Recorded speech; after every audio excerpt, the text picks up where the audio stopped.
Tuesday, partly cloudy. Lows around 19. Highs in the lower 30s. Wednesday night, mostly cloudy. Lows in the lower 20s. Thursday, mostly cloudy. A 30% chance of snow in the morning. Highs in the lower 30s. Thursday night, mostly cloudy.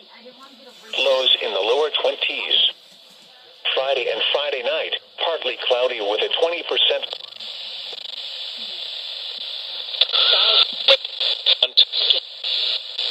No, they had to get some breaks to go there.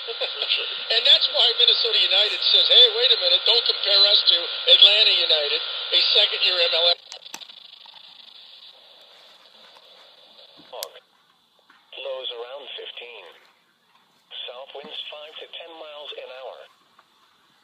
This is weather radio station KEC 65 Minneapolis, St. Paul. On a frequency of 162.550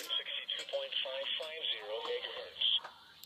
Serving listeners throughout much of east central Minnesota and west central Wisconsin.